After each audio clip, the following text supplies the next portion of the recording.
Very good afternoon, dear students. Welcome back to the online classes of the study norm.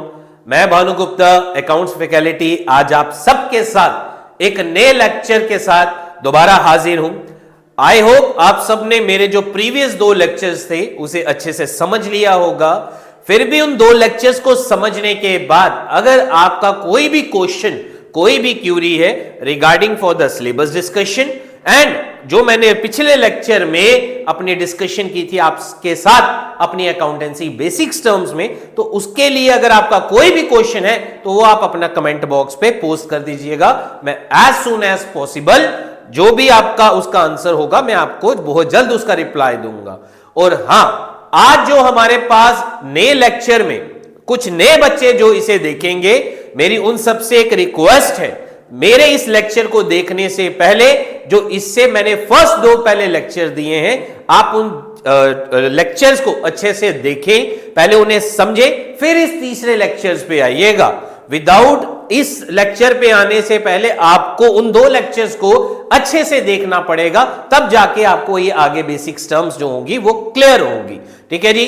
तो आज जो बच्चे हमारे साथ जुड़े, तो सबसे पहले हमारे चैनल को एक सब्सक्राइब कीजिए, जिससे आने वाले अकाउंटेंसी के लेक्चर आपके मिस ना हो, और जो हमारे multiple choice question MCQs JKSSB में पूछे जाएं वो इन द नेक्स्ट और द आफ्टर दैट लेक्चर मैं बहुत जल्द आपके साथ इन टॉपिक से रिलेटेड वो सीरीज आपके साथ कंडक्ट करूंगा। तो टाइम को ज्यादा ना वेस्ट करते हुए हम अपना आज का लेक्चर जो लास्ट हमने डिसकंटिन्यू किया था, जो छोड़ा था जिस टॉपिक को, लास्ट टर्म हम जैसा आप सब जानते हैं कि मैंने आपको टर्म्स पढ़ाई थी एसेट्स के ऊपर, और एसेट्स के ऊपर हमने पढ़े थे अपने current assets, fix assets, tangible और इनटेंजिबल। तो 5 मिनट के इंट्रोडक्शन के लिए मैं आपको दोबारा से वो चीजों को रिमाइंड करवाऊंगा कि एसेट्स क्या होते हैं, और जो नए बच्चे आज हमारे साथ जुड़े हैं तो वो भी इस लेक्चर्स को अच्छे से सुने और समझे।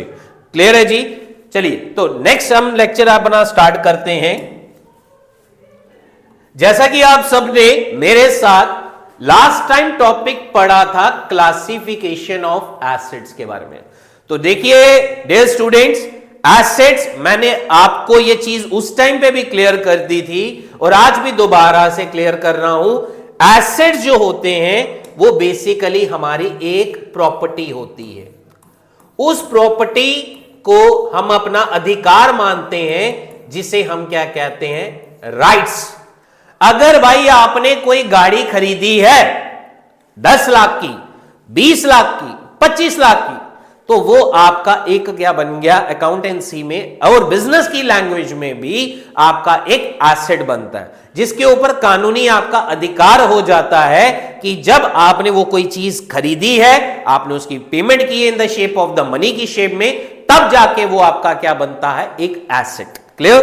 तो आज इसकी आगे डेफिनेशन को मैं आपको एक एक करके स्टेप बाय स्टेप दोबारा से क्लियर करवाता हूं कि इसके बारे में अकाउंटेंसी में इसकी टर्म्स को क्या डिफाइन किया गया है। इसके लिए assets are things of the value owned. इसमें यह बोला गया है कि assets are thing of the value owned का मतलब, अगर आपने कोई भी चीज इकोनॉमिकली कहीं पे पैसा इन्वेस्ट किया है, वो आपका क्या है, और उसके आपका हक है, वो आपका क्या है? एसेट। टेक एन एग्जांपल, मेरे पास ये एलईडी बोर्ड है, ठीक है, तो मैंने इसके ऊपर 1.5 लाख रुपए का खर्चा किया है, तो मैंने इसके लिए इन द शेप ऑफ मनी में पैसा पे किया है, तो ये मेरा क्या बन गया? मेरे इंस्टीट्यूट का क्या बन गया? मेरे लिए बिजनेस में क्या बन गया? That is an asset. Clear? कोई भी ऐसी चीज जो मनी वैल्यू आउंड करे, वैल्यू आउंड जिसके ऊपर आपका एक हक है, जिसके ऊपर आपने कोई प्रॉपर्टी इन्वेस्ट की है, that is N assets. Clear? Next, assets में इंक्लूड किया जाता है आपकी प्रॉपर्टी। ठीक है जी, एसेट्स में इंक्लूड की जाती है आपकी प्रॉपर्टी, आपका पोसेशंस, आपके राइट्स। कहने का मतलब यह है आपका कोई भी अधिकार, जिसी चीज पे आपका पोसेशन है, राइट है, अधिकार है, जो आउंड करता है business, which have in the shape of the monetary value. याद रखिएगा, मॉनिटरी वैल्यू का मतलब क्या है? In the shape of the money. आपने ये पैसा बाजार में खर्च किया और इससे खर्च करके आपने एक प्रॉपर्टी लाई, तो वो आप सबका क्या बन गया, दैट इज एन एसेट्स। तो ये एक बिजनेस में इकोनॉमिक रिसोर्सेज जो अकाउंटेंसी में हम इसे पढ़ते हैं तो वो क्या होता है, assets. The different classification shown in the balance sheet are classified as under. तो एसेट्स जो होते हैं अलग किस्म के प्रकार के होते हैं जो हम अपने बिजनेस में चलाते हैं। तो अलग अलग एसेट्स हैं जिसमें सबसे पहला एसेट जो आता है वो मेरे पास दिया गया हुआ है एक नॉन करंट एसेट्स। जिन बच्चों ने मेरे साथ लास्ट लेक्चर में फिक्स एसेट्स, जिसका नाम क्या था, मैं आपको इसका दूसरा नाम बता देता हूं, दैट इज फिक्स्ड एसेट्स। और बेटा ये याद रखना, एग्जाम में इसके ऊपर भी क्वेश्चन पूछा जाता है कि नॉन करंट एसेट्स का दूसरा नाम क्या है, that is N fixed assets. ये पॉइंट क्लियर। और फिक्स एसेट्स को एक और नाम से बोला गया बेटा, that is the capital asset, और उसे एक और नाम से किया गया हुआ है, that is the fix capital expenditure. उसे हम एक लॉन्ग लाइफ एसेट्स भी कहते हैं, और उसे हम एक ब्लॉक के अंदर जब शो करते हैं, land, building, plant, machinery, computer, furniture, वो सारे हमारे किस में आ जाते हैं, हमारे नॉन करंट एसेट्स। जैसा कि आप सबको याद होगा, मैंने पिछले लेक्चर में ये डिस्कस किया था कि फिक्स एसेट्स की दो क्लासिफिकेशन पार्ट्स होती हैं, एक होता है टेंजिबल और दूसरा होता है इनटेंजिबल। टेंजिबल एसेट्स क्या होते हैं, which we can physically seen and touch. Like for example, मैं इसे हाथ लगा सकता हूं, देख सकता हूं, टच कर सकता हूं। मेरे सामने फर्नीचर पड़ा है, टेबल पड़ा है, डेस्क पड़ा है, मैं इसे हाथ लगा सकता हूं, टच कर सकता हूं। ये मेरे लिए क्या है, टेंजिबल एसेट। इंटेंजिबल क्या होते हैं, जिन्हें हम देख नहीं सकते, जिन्हें हम टच नहीं कर सकते, but in the shape of the money में हम उसे मेजर कर दें तो वो क्या बन जाता है, इंटेंजिबल एसेट्स। मैंने पिछले लेक्चर में उसकी काफी अच्छी एग्जांपल्स दी हुई हैं। तो अब मैं आगे इसके आगे कौन से टॉपिक्स और हैं वो आपको दिखाता हूं, ठीक है जी। तो देखिए अब हमारे पास अगली टर्म बेटा क्या आ गई, that is tangible fixed asset. तो आप जानते हैं land, building, plant, machinery, computer, furniture, जिन चीजों को, जहां आप बैठे हैं आप उन चीजों को हाथ लगाइए तो वो क्या है, that is a tangible assets. आपके सामने घर पे फ्रिज है, हाथ लगाइए, that is a tangible. Furniture है, that is a tangible asset. तो ऐसी चीजें जिनको हम हाथ लगा सकते हैं, टच कर सकते हैं, तो ये सारी चीजें भी बिजनेस में यूज होती हैं, वो क्या होते हैं, टेंजिबल एसेट्स। और दूसरी टर्म आ जाती है टेंजिबल में, मैं आपको एग्जांपल दिखा देता हूं, that is building, machinery, furniture, motor vehicles. ये क्या होते हैं, which have the physical existence and which can be seen and touch, that is known as the tangible asset. जिन चीजों को हम बिजनेस में हाथ लगा सकते हैं, टच कर सकते हैं, फिजिकली महसूस कर सकते हैं, वो क्या होते हैं, हमारे एक टेंजिबल एसेट्स। क्लियर है जी। नेक्स्ट उसके बाद आ जाता है इंटेंजिबल एसेट्स। इंटेंजिबल एसेट्स में मैंने क्या बताया था आपको, which we can not seen और टच, ठीक है जी। ये देखिए यहां पे भी ये डेफिनेशन में लिखा है, जो मैंने लेक्चर में आपको पहले भी समझाया वही चीज है, विच कैन नॉट बी सीन और टच। तो मैंने आपको कहा जिसको हम देख नहीं सकते, टच नहीं कर सकते, बट उसे हम फिजिकली मेजर कर सकते हैं in the shape of the money, जिसमें हमारे पास क्या आ जाती है, goodwill, patent, copyright, trademark, licence fee, that is known as the tangible. अब मैं आपके सामने एक एग्जांपल देता हूं इंटेंजिबल की। जैसा कि इन्होंने यहां पे बोला है ट्रेडमार्क, ये मेरा फोन है, इसके पीछे एक मार्क लगा हुआ है और वो मार्क है OnePlus का। क्लियर। आप अपने फोन चेक कीजिए, हर कंपनी ने, सैमसंग, नोकिया, एप्पल, हर कंपनी ने अपना एक लोगो लगाया होता है। बाजार में कॉपीज भी आती हैं, वो 2-2 हजार में बिक जाती है। बट कंपनी जब एक अच्छा वेल स्टैब्लिश प्रोडक्ट मार्केट में उतारती है तो उसके प्राइसेस हाई क्या होते हैं, क्योंकि कंपनी ने उसका अपना लोगो लगाया होता है, दैट इज द ट्रेडमार्क। और ट्रेडमार्क के लिए आप हाई कॉस्ट पे करते हो उसे खरीदने के लिए, चाहे वो रैंगलर है, चाहे वो रिबॉक है, वुडलैंड है, प्यूमा है, that is the high cost which you have to be paid, और जिसे हम देख नहीं सकते, टच नहीं कर सकते, but in the shape of the money में वो वैल्यू मॉनिटरी शेप्स में कलेक्ट की जाती है, that is N intangible assets. अब उसके बाद बेटा हमारे पास, आई होप कि आपको ये पिछले लेक्चर में भी मैंने डिस्कस किया था, यहां पे भी डिस्कस किया है, तो ये हमारी एक 5 मिनट की इंट्रोडक्शन मैंने आपको बताई 10 मिनट की, कि मतलब कि ये बेसिक टर्म दोबारा मैंने आपको गो थ्रू करवा दिए, और जिन्होंने नहीं पढ़े थे आज उनके लिए एक नया लेक्चर है। अब अगली टर्म पढ़ते हैं हम लॉन्ग टर्म एसेट्स के ऊपर। लॉन्ग टर्म एसेट्स इन्वेस्टमेंट ही होती है, देखिए that is a long term,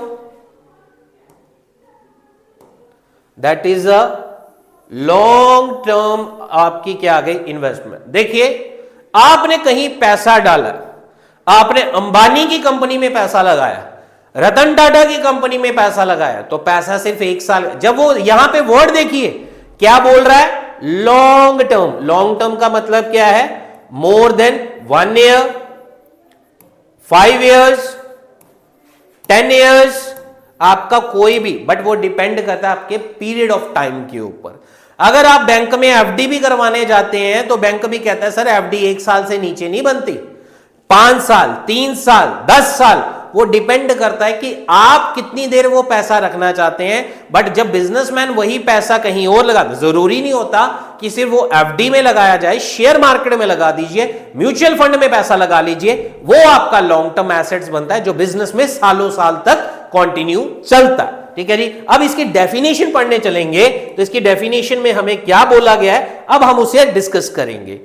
it is the amount invested by the business for more than 1 year. आगे वही बात मैंने क्या कहा, 1 साल से ज्यादा, 5 साल, 10 साल, जिसमें टाइम पीरियड इन्वेस्टमेंट का आपका 1 साल से ज्यादा होना चाहिए, 3 साल हो जाए, 5 साल, वो आपका बनता है long term assets. Long term investment भी आप उसे कह सकते हैं। Next, in the shape of the shares, debentures, ठीक है जी, और आपके सामने आएगा बॉन्ड ऑफ द कंपनी और द गवर्नमेंट। कहीं पे भी आप वो पैसा किसी अदर कंपनी में इन्वेस्ट कीजिए, सरकारी कोई स्कीम्स है उसमें इन्वेस्ट कीजिए, तो जहां पे आप बिजनेस के पॉइंट ऑफ व्यू से वो पैसा लगाएंगे वो आपका क्या बन जाएगा, that is the long term investment, जिसे लॉन्ग टर्म एसेट्स के नाम से भी जाना जाता है। क्लियर? तो ये चीज का ध्यान रखिएगा कि पहले जो भी चीजें आप इन्वेस्ट करें वो एसेट है, और एसेट इकोनॉमिक शेप में होता है जो इन रिटर्न आपको फ्यूचर में बेनिफिट देता है, जो longer period of the time के लिए चलाया जाता है। चलिए, आई होप ये सारी टर्म्स आपको अच्छे से क्लियर हो गई होगी। अब इसके बाद हम जो है अगली स्लाइड पे चलते हैं और अगले टॉपिक के बारे में डिस्कस करते हैं जी। अब हमारे पास है एक नया टॉपिक जो कि है हमारे पास एक वेस्टिंग एसेट्स के ऊपर। तो ध्यान से समझिएगा, वेस्टिंग एसेट्स होते क्या हैं। तो वेस्टिंग एसेट, क्योंकि क्लासिफिकेशन मैंने लास्ट लेक्चर में आपको दिखा दिया था, आज हम पढ़ने चलेंगे वेस्टिंग। पहले चीजों को अंडरस्टैंड कीजिए, उसके बाद एमसीक्यूज पे आइए। टॉपिक की नॉलेज नहीं है, आप एमसीक्यूज ही से टिक करते जाएंगे, वो आपके ऑप्शन गलत है। बट जब आपके सामने वहां पे option A, B, C, D और टॉपिक की क्लैरिटी है, तो सिर्फ आपको ऑप्शन वहां पे मार्क करना है, ऑप्शन बी, क्योंकि आपका कॉन्सेप्ट क्लियर होगा उससे। जब आपका कॉन्सेप्ट क्लियर है, आपको दूसरे ऑप्शंस में जाना ही नहीं है। क्लियर? तो चलिए अब हम अगले लेक्चर में पढ़ते हैं, अगले टॉपिक की बात करते हैं कि अगले टॉपिक में हमारे पास वेस्टिंग एसेट्स जो काफी सारी चीजें हमें दर्शाता है, उसके बारे में किस तरह से वो बिजनेस में यूज किए जाते हैं, तो उसके बारे में पहले हम डेफिनेशन पढ़ेंगे, फिर मैं आपको उसकी एग्जांपल देता हूं। ठीक है जी। Wasting assets are those fixed assets whose values gradually reduced on account of the use and finally they exhaust completely।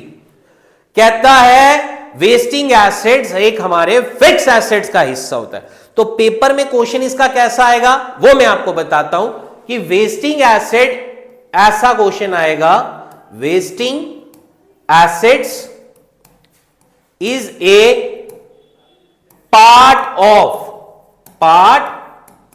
Dash current asset, fix assets, both A and B या नन ऑफ दीज। तो आपका answer क्या रहेगा, that is a part of the fix asset whose values gradually reduce, जिसकी value कम हो जाती है।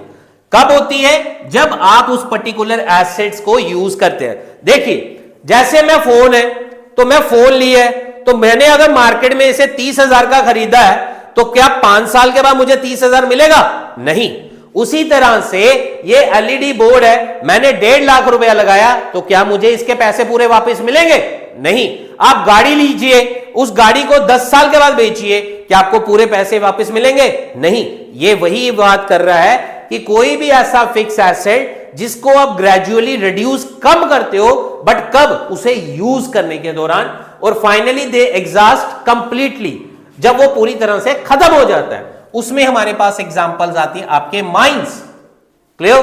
फिर उसमें आता है हमारे पास फॉरेस्ट, लीज होल्ड प्रॉपर्टी का मतलब क्या होता है, किराए की property.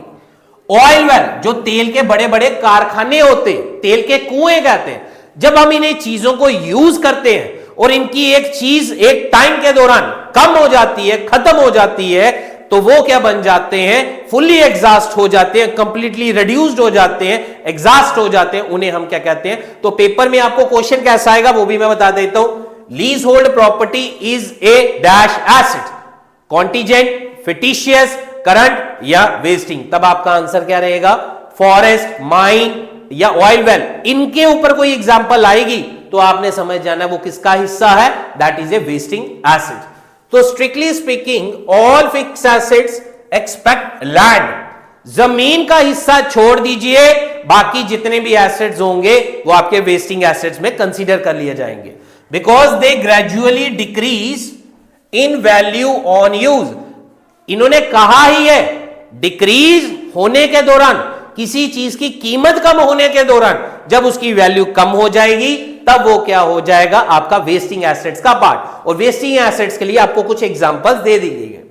However only mines, forest, oil wells are fully exhaust in the value, that is known as the wasting assets. तो वेस्टिंग एसेट्स आपने इस चीज का ध्यान रखना है कि जिन चीजों को आप यूज करते हैं और उनकी वैल्यू एक पीरियड ऑफ टाइम के दौरान एग्जॉस्ट हो जाती है, रिड्यूस्ड हो जाती है, उसमें आपके ऑयल वेल्स, आपका लीज होल्ड प्रॉपर्टी, फॉरेस्ट, आपका माइंस, कोल माइंस, ऐसा कुछ भी एग्जांपल हुआ, सिर्फ लैंड को छोड़ के, क्योंकि लैंड की वैल्यू जो होती है हमेशा अप्रिशिएट होती है, तो इसलिए उसे छोड़कर बाकी अगर कोई भी प्रॉपर्टी होगी वो वेस्टिंग एसेट्स के दौरान उसे भी कंसीडर कर लिया जाएगा। आई होप आपको ये एग्जांपल समझ आ गई हो, और अगर फिर भी आपको इसके रिगार्डिंग कोई भी क्वेश्चन हो जो आपका प्रीवियस लेक्चर्स में या इस लेक्चर में रहे, तो आप अपना कमेंट बॉक्स पे उसे लिख दीजिएगा। चलिए अगली हम बात करते हैं, that is the part of the contingent assets.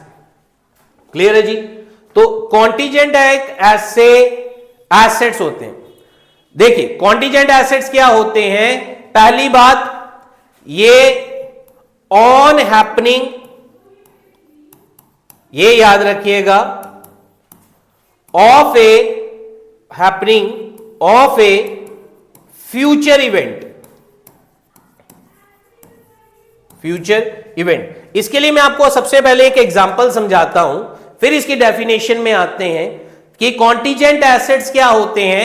Basically वो एक ऐसे एसेट्स होते हैं जो on the happening of A future event, जिसके बारे में मुझे पता नहीं है कि मुझे पैसा किसी का देना या पैसा मुझे किसी के बारे में। अब फॉर एग्जांपल मैं आपको बताता हूं, कोविड-19 आया, क्या आपको पता था या मुझे पता था? किसी को नहीं पता था। जम्मू कश्मीर के अंदर फ्लड आया, आपको पता था या मुझे पता था? किसी को नहीं पता था। ड्रोन हुआ तो उस दौरान जम्मू कश्मीर में, आपको पता है? किसी को कुछ नहीं। जो अचानक से अनसर्टन, अनहैपनिंग, अनकॉन्टीजेंट हो जाए उसके हमें क्या कहते हैं? Contingent asset. या तो वो मिल सकता है या तो वो हमने पे करना होता है। अब मैं उसकी आपको एक एग्जांपल देता हूं, एग्जांपल ध्यान से समझिएगा। एक्स और वाई ये आपस में दोनों एक ब्रदर है, ठीक है जी।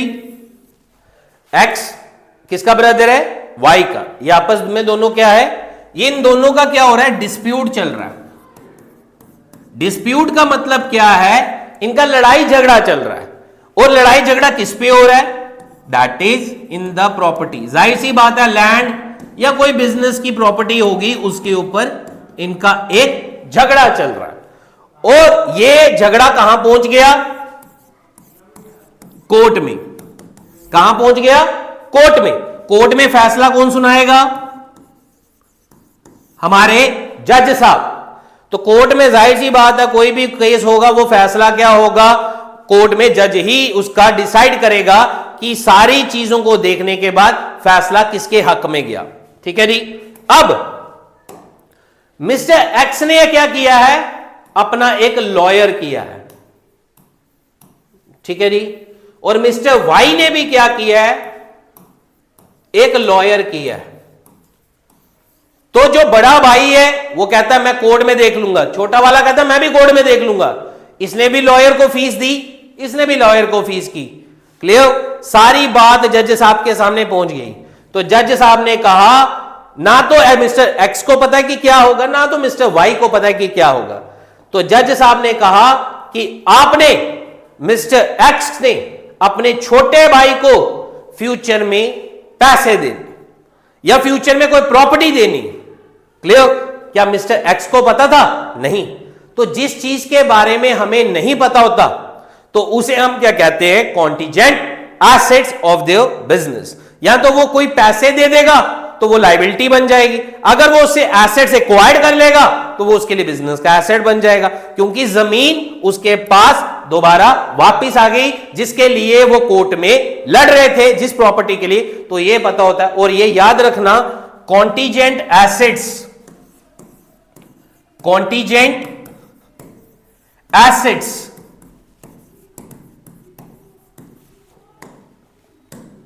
is never shown in the balance sheet. Contingent assets कभी भी बैलेंस शीट में नहीं आते, बट वो एज ए फुट नोट आते हैं। वो क्या आते हैं? As a foot note. तो पेपर में आपको इसके ऊपर क्वेश्चन क्या आएगा? वो पूछेगा कि कॉन्टीजेंट एसेट्स बताइए बैलेंस शीट में कहां आते हैं। आपने कहना आते ही नहीं है, वो वहां पे एक स्टेटमेंट देगा, that as a shown as a foot note outside the, याद रखना, आउटसाइड द बैलेंस शीट। तो आई होप कि आपको इसकी एक एग्जांपल जो मैंने अच्छे से क्लासिफाइड की वो समझ आ गई। अब हम चलते हैं इसकी एग्जैक्ट डेफिनेशन मीनिंग के पास। इसकी डेफिनेशन क्या है? क्लियर? चलिए, तो पहले मैंने आपको कॉन्टीजेंट एसेट्स की आपको क्या बताया? एक एग्जांपल दी। अब कॉन्टीजेंट एसेट्स के ऊपर हम उसकी डेफिनेशन पढ़ते हैं कि कॉन्टीजेंट एसेट्स के ऊपर डेफिनेशन क्या बोली गई है, उसके बारे में पढ़ते हैं। चलिए ध्यान से देखिएगा। Contingent assets are such assets which are not at present, जो हमारे पास अभी नहीं है, which are not at present under the possession of the business. कहने का मतलब यह है कि वो बिजनेस के अभी पोसेशन में नहीं है, फ्यूचर में क्या पता कोर्ट उसके फेवर में डिसीजन डाल दे। Which may or may not be acquired on the happening of a certain event in future. जो फ्यूचर में अचानक से कुछ हो गया, क्या पता कोर्ट मेरे डिसीजन में दे दे, क्या पता मेरे भाई के डिसीजन में दे। तो ऐसी कोई भी प्रॉपर्टी जिसके बारे में कोई नहीं पता कि उसका फैसला कौन होगा, अचानक से उसके साथ हो जाए, तो वो क्या होते हैं? Contingent asset. For example, the business has claim damages from one of its supplier and the matter is pending in the court. मैंने एक बिजनेसमैन ने किसी पे क्लेम किया, वो कोर्ट में गया केस, उससे केस का वापस लेना पैसा, तो वो उसके लिए क्या बन जाता है? Contingent asset. इसकी मैं आपको एक एग्जांपल भी देता हूं। शायद आप सबने एक मूवी देखी होगी OMG, जिसमें अक्षय कुमार और प्रवेश रावल, तो प्रवेश रावल जो था वो किसके ऊपर केस कर देता था? An act of God. Insurance company से क्लेम मांगता था, बट फ्यूचर में क्या होगा, केस जीतेगा या नहीं जीतेगा प्रवेश रावल, उसे कुछ नहीं पता था। क्लियर। तो जो अचानक से कुछ लास्ट में फैसला बनता है वो क्या हो जाता है, आपका एक कॉन्टीजेंट एसेट्स, क्लियर, या लायबिलिटी, क्लियर। तो if ultimately the judgment in the favour of the business, मान के चलते हैं कि जज ने फैसला बिजनेस के पक्ष में सुना दिया, तो it will be entitled to receive claim a certain amount as a compensation in the future. तो बिजनेस में जो उसे क्लेम फ्यूचर में मिलेगा तो वो उसका क्या बन जाएगा, पर्टिकुलर एसेट। तो कोई जमीन के पीछे दो भाई लड़ रहे थे, वो जमीन का पैसा जो था या उसका फैसला जो था वो सारा छोटे भाई को देने के लिए किसकी इंस्ट्रक्शन के ऑर्डर के मुताबिक, in the order of the, as per the order of the court. और कोर्ट में फैसला किसने सुनाया, जज ने। तो बड़े भाई को इसके बारे में नॉलेज नहीं थी, तो वो सारा का सारा पैसा उसके पास चला गया या जमीन चलेगी, उसे हम क्या कहते हैं, छोटे भाई की एक प्रॉपर्टी बन जाएगी, और वो अचानक से हुआ, वो उसका कॉन्टीजेंट एसेट बन जाएगा, clear. These assets are not shown in the balance sheet. इस डेफिनेशन को पढ़ाने से पहले ही मैंने आपको पीछे ये बताया कि जो कॉन्टीजेंट एसेट हो, याद रखिएगा डियर स्टूडेंट्स, कॉन्टीजेंट एसेट हो या कॉन्टीजेंट लायबिलिटी है, तो आपने ये समझ लीजिए वो बैलेंस शीट में कहीं नहीं आता, ना तो लायबिलिटी में आएगा ना एसेट्स में आएगा, वो आउटसाइड द बैलेंस शीट में बाहर आता है। तो इसलिए एज ए फुट नोट उसे हम शो करते हैं, और इन्होंने भी यहां पे ये लाइन लिखी हुई है। आई होप आपका इसकी एग्जाम्पल, आप सबको ये मैंने जो एग्जाम्पल, आप एक्स वाई वाली एग्जाम्पल जो है वो दोबारा से देख लीजिएगा, आपका और कॉन्सेप्ट जो होगा वो अच्छे से क्लियर हो जाएगा। तो चलिए हम अपनी अगली नेक्स्ट टर्म के ऊपर चलते हैं। हा, दैट इज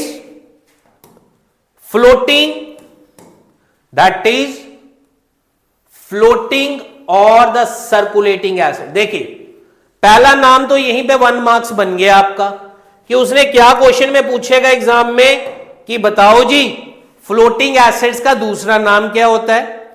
एक फ्लोटिंग एसेट्स का दूसरा नाम क्या होता है, सर्कुलेटिंग, और सर्कुलेटिंग का ही दूसरा नाम क्या है, फ्लोटिंग। तो 1 मार्क्स आपका यहां से स्कोर हो जाएगा, क्लियर। डेफिनेशन पढ़ाने से पहले मैं आपको फ्लोटिंग एसेट्स के बारे में बताता हूं कि होते क्या है बेसिकली। देखिए बेटा, सबसे पहले फ्लोटिंग एसेट जो है ना,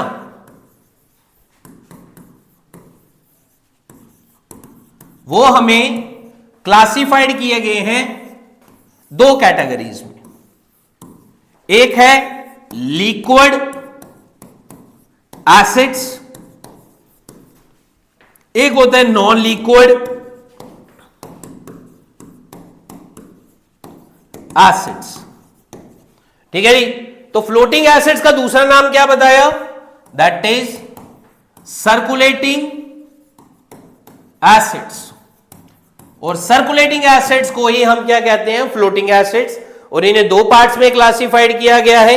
इनके 2 पार्ट्स क्या है, एक है मेरे पास लिक्विड एसेट्स, एक और रहते हैं मेरे पास non liquid assets. Liquid assets का टाइम पीरियड याद रखिएगा, within a very short period of time, उसमें आप 1 से 3 मंथ्स, 1 से 3 मंथ्स ले सकते हैं, ठीक है जी। जिस चीज को मैं इजीली मनी में convert with in a very shorter period of the time में कन्वर्ट कर सकूं, और without any appreciable loss, with appreciable loss के साथ, तो उसे हम क्या कहते हैं, एक लिक्विड एसेट। इसकी डेफिनेशन में आपको क्लासिफाइड आप दोबारा से पढ़ाता हूं, देखिए उसमें क्या बोला गया है। हाँ जी, चलिए देखते हैं कि फ्लोटिंग एसेट्स के बारे में। दोज टेम्पररी, ये परमानेंट नहीं होते, ये याद रखिएगा। फिक्स एसेट्स एक परमानेंट है, बट फ्लोटिंग एसेट्स जो हो वो क्या है, टेम्पररी। ये भी क्वेश्चन आता है कि floating assets is a dash asset, permanent, temporary, both A and B, या नन ऑफ दीज। तो आंसर क्या रहेगा, that is a temporary asset. दूसरा क्वेश्चन आपका यहां से बन गया, that assets which are meant for the resale, जिसे आपने रखा किसके लिए होता है, रीसेल करने के लिए, बेचने के लिए, और विच फ्रीक्वेंटली अंडरगो चेंज, या तो वो बहुत जल्द क्या होता है कि चेंज हो जाता है in the shape of cash, stock, debt, stores, debtors. यह सब आपने करंट एसेट्स की डेफिनेशन में भी पढ़ा, clear. And bill receivables, floating asset, और ये सारी एग्जांपल किसमें आ गई, करंट एसेट्स में भी होती हैं, हमारे फ्लोटिंग एसेट्स में भी होती हैं। क्लियर? तो फ्लोटिंग एसेट्स आर अगेन सब divided into the two parts. मैंने अभी आपको दो पार्ट्स बताए, बताइए क्या दो पार्ट्स बताए? लिक्विड एसेट्स और दूसरा नॉन लिक्विड। लिक्विड एसेट्स भी इसी में लिखा हुआ है और नॉन लिक्विड एसेट भी इसी में लिखा हुआ है। अब मैं उसकी डेफिनेशन आपको बताता हूं। तो liquid assets and non liquid assets क्या होते हैं, दोनों के बीच में पहले डेफिनेशन पढ़िए। Liquid assets are those assets which can be readily converted into the cash without appreciable loss। With नहीं, विदाउट एप्रिशिएट, जिस चीज को हम इजिली मनी में कन्वर्ट कर सकते हैं और विदाउट एप्रिशिएबल लॉस के बिना, तो उसका टाइम पीरियड जो होगा वो 1 से 3 महीने के बीच में रहेगा। और याद रखना, लिक्विड एसेट्स में दो चीजें नहीं ली जाती। वो लिक्विड एसेट्स में कभी भी दो चीजें जो होती है, मैं यहां पे लिख रहा हूं, ध्यान से देखिएगा। एक आपका स्टॉक, एक आपके प्रीपेड एक्सपेंसेस, ठीक है जी। और इन दोनों आइटम्स को, और एडवांस टैक्स भी आप लिख सकते हैं, इन दोनों आइटम्स को, एक और आइटम यहां पे लिख रहा हूं, that is an advance tax. इन दोनों तीनों आइटम्स को हमारे लिक्विड एसेट्स में कंसीडर नहीं किया जाता। क्लियर? तो अब आगे ये हमारे पास लिक्विड। अब हम पढ़ते हैं नॉन लिक्विड एसेट्स, क्योंकि ये एग्जाम में डेफिनेशन में, एग्जांपल में पूछा जाता है कि क्या स्टॉक, क्या आपके प्रीपेड एक्सपेंसेस, क्या एडवांस टैक्स लिए जाते हैं? बिल्कुल नहीं लिए जाते। अब हम पढ़ने चलेंगे किसके लिए? Non liquid assets. और इसमें एग्जांपल देख लीजिएगा, आपके पास लिक्विड एसेट्स में क्या मिलेंगे? Cash in hand, cash at bank are the examples of such asset. Cash in hand ले लीजिए, कैश एट बैंक ले लीजिए, डेटर्स ले लीजिए, बिल रिसीवेबल, ये सब फ्लोटिंग और लिक्विड एसेट्स में भी आ जाते हैं। क्लियर? नेक्स्ट उसके बाद other assets which can not be readily converted into the cash. जिन एसेट्स को आप इजिली कन्वर्ट नहीं कर सकते कैश के अंदर, क्लियर, और नॉट विदाउट एप्रिशिएबल नॉट, और ना ही एप्रिशिएबल लॉस के साथ, तो that is non liquid assets.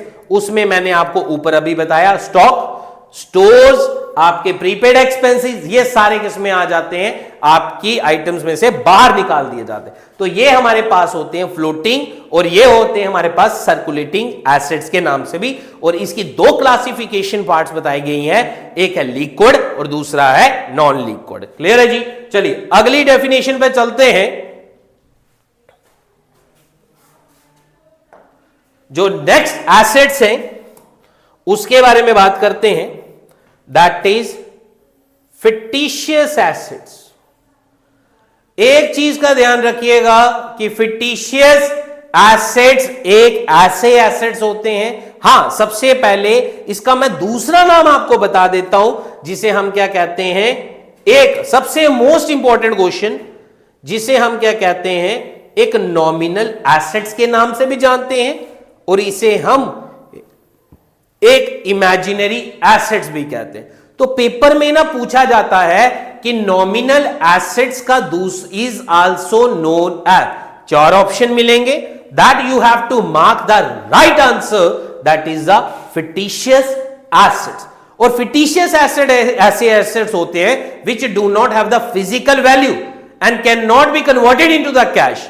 और ये जो होते हैं ये एक नॉन रैकरिंग नेचर के होते हैं। ठीक है, इसका दूसरा क्वेश्चन ये बनता है that it is in the nature of non recurring in nature.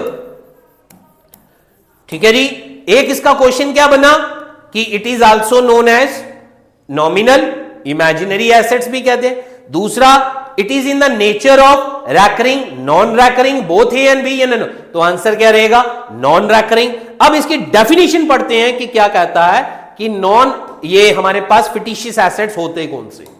ठीक है जी, those assets which are not represent by anything concert or the tangible, like for example preliminary expenses, debit balance in the profit and the loss account are the example of such assets, they are also called. और मतलब ये है कि इनकी जो value होती है money में कन्वर्ट नहीं हो पाती, they can not be converted into the shape of the money, और ये जो एसेट्स होते हैं एक नॉन रैकरिंग नेचर में होते हैं, which we can not be consider into the business, but हम इसे बिजनेस में लेते हैं, बैलेंस शीट में लेते हैं, एज ए फिटिशियस एसेट्स का कॉलम बनाते हैं, बट ये इतनी जल्दी कन्वर्ट नहीं होता। ये एक हमारे ऐसे खर्चे होते हैं जो इसे हम बैलेंस शीट में डिस्क्लोज करते हैं, बट उसके लिए पेपर में आपको जो नाम मैंने अभी पढ़ाए इनमें ऊपर क्वेश्चन आएगा कि preliminary asset is a dash asset, current, fix, fictitious या कॉन्टिजेंट। सही ऑप्शन क्या है? देखिए बेटा, आपको एग्जाम ओरिएंटेड पढ़ना है, आपको एग्जाम में क्वेश्चंस कैसे पूछे जाएंगे, आपको उस क्वेश्चंस के ऊपर मार्क करना है। ठीक है जी, जो इनकी मेन खास बातें हैं आपको उन चीजों को ध्यान रखना है। आपको पूरी अकाउंटेंसी का बुक नहीं पढ़नी, आपको वो चीजें जो पूछने लायक हैं वो पढ़ना है। क्लियर? तो ऐसे क्वेश्चंस जो होंगे आपको पूछे जाएंगे पेपर में कि बताइए क्या आप इसके बारे में जानते हैं? हाँ, कि पता है कि वो कन्वर्ट नहीं होते, हाँ ये भी मुझे पता है कि वो नॉन रैकरिंग नेचर के होते। तो आपको एक फिटिशियस एसेट्स के बारे में बताना है। क्लियर? तो अब ये हमारे पास debit are the such example of the preliminary expenses, debit balance, underwriting commission है वो भी लिख लीजिएगा, discount issue on shares or the debenture, ये भी एक एग्जांपल है, expenses on the issue of the shares or debenture, तो ये भी एक आपके पास एग्जांपल है जो हमारे पास क्या होते हैं, फिटिशियस एसेट्स की क्लासिफिकेशंस बताते हैं। ये था बेटा हमारे पास लास्ट एक टॉपिक एसेट्स की क्लासिफिकेशन में। अब मैं आपको नया टॉपिक स्टार्ट करने से पहले यह बताता हूं कि आपने अभी तक पिछले लेक्चर में और अभी के लेक्चर में मेरे साथ क्या पढ़ा, फिर उस टर्म्स को देखिए, उन्हीं के ऊपर आपको एमसीक्यू और उन टॉपिक्स को पहले रिवाइज कीजिए अच्छे से बैठ के। जब आप बैठे तो आपको डिस्टर्ब नहीं, आपका इन्वायरमेंट सेफ होना चाहिए और कोई डिस्टर्बेंस है, फिर इस लेक्चर्स को अच्छी तरह से सुने, फिर उसके बाद अपने अपनी एमसीक्यूज की सीरीज में जाएं ताकि आपको पता चले कि जो मैंने टॉपिक समझा कि क्या वो एमसीक्यूज ऐसे थे। मैं बहुत जल्द आप सबके साथ उन एमसीक्यूज के ऊपर भी आऊंगा, बट पहले एटलीस्ट मुझे पहले थोड़े टॉपिक पढ़ाने, मुझे बेस स्टैंड करने दीजिए ताकि आपको पता चलना स्टार्ट हो कि हमारे एसेट्स, हमारी लायबिलिटीज, हमारा कैपिटल, हमारा ड्रॉइंग, हमारे एक्सपेंस, हमारी इनकम्स, ये होते क्या है बेसिकली, और इनके क्या क्या नाम है, कैसे ये बिजनेस में फ्लो करते हैं। तब जाके हमें यहां पे एमसीक्यूज करने का मजा भी आता है और उससे आपका मॉरले मतलब आपका कॉन्फिडेंस भी बढ़ता है कि हाँ मैंने कुछ किया है, मुझे पता चल रहा है कि मेरे मल्टीपल चॉइस क्वेश्चंस जो हैं वो बिल्कुल सही डायरेक्शंस में जा रहे हैं। अब मैं आपको एक साथ टॉपिक डिस्कस करता हूं जो अभी तक हमने अपने लेक्चर्स में पढ़ा, और उन लेक्चर्स में हमने क्या क्या पढ़े हैं टॉपिक, वो मैं आपके साथ डिस्कस करता हूं। ठीक है जी, देखिए हमने जो टॉपिक्स में पढ़ा अभी तक, मैं सारे टॉपिक्स के नाम लिखूंगा, आप जिन्होंने मिस किया है वो पहले मेरे टॉपिक्स को देखें, यहां तक हम कहां तक पहुंचे हैं, जो बेसिक्स टर्म्स जेकेएसएसबी ने आपको फर्स्ट टॉपिक में बताया गया है, introduction to the financial accounting, basics terms के बारे में, वो मैं आपसे डिस्कस करने जा रहा हूं। देखिए सबसे पहले हमने कैपिटल की टर्म पढ़ी, ठीक है जी, उसके बाद हमने ड्राइंग्स की टर्म्स पढ़ी, ठीक है जी, उसके बाद हमने एसेट्स के बारे में पढ़ा और एसेट्स की क्लासिफिकेशन के टाइप्स के बारे में पढ़ा, फिर उसके बाद हमने करंट एसेट्स पढ़े, उसके बाद हमने फिक्स एसेट्स पढ़े, उसके बाद हमने टेंजिबल एसेट्स पढ़े, उसके बाद हमने इंटेंजिबल एसेट्स पढ़े। क्लियर? उसके बाद हमने 8th टॉपिक कौन सा पढ़ा, आज हमने जो टॉपिक्स में पढ़े अपने आगे टॉपिक लॉन्ग टर्म एसेट्स पढ़े, उसके बाद हमने कौन सा टॉपिक पढ़ा, एक हमारे कौन से आ गए लिक्विड एसेट्स पढ़े, फिर उसके बाद नॉन लिक्विड एसेट्स पढ़े, उसके बाद हमने फिटिशियस एसेट्स पढ़े, उसके बाद हमने कॉन्टिजेंट एसेट्स पढ़े। ठीक है जी, तो ये सारे टॉपिक्स जो है वो आप देखिए सिर्फ नाम लिखने से ही, और भी 2-4 ऐसे नाम होंगे जो मैंने लिखे भी नहीं होंगे, तो आप समझ लीजिए 14 से 15 आइटम्स आपके सिर्फ इतने 2 लेक्चर जो बच्चों आज हमारे साथ जुड़े हैं, मैं उनसे रिक्वेस्ट करूंगा और पुराने बच्चों से भी जिन्होंने मेरे लेक्चर्स को देखा, वो कोई भी टॉपिक पढ़ने, इस टॉपिक लेक्चर को समझने से पहले मेरे फर्स्ट लेक्चर जिसमें मैंने सिलेबस, आफ्टर दैट उसके बाद मेरा सेकंड लेक्चर जिसमें मैंने सारी चीजों को अच्छे से डिफाइन किया है, फिर थर्ड लेक्चर जो मैंने ये टॉपिक्स पढ़ा है, यही है हमारे अकाउंटेंसी की बेसिक्स टर्म। इन्हीं सारी चीजों से आपके काफी सारे क्वेश्चंस जो होंगे, थ्योरेटिकल बेस्ड क्वेश्चंस जो होंगे, आपको थ्योरी में छोटे छोटे माइनर से पॉइंट्स जो होंगे वो पूछे जाएंगे और ये कवर करेंगे आपके टॉपिक्स को।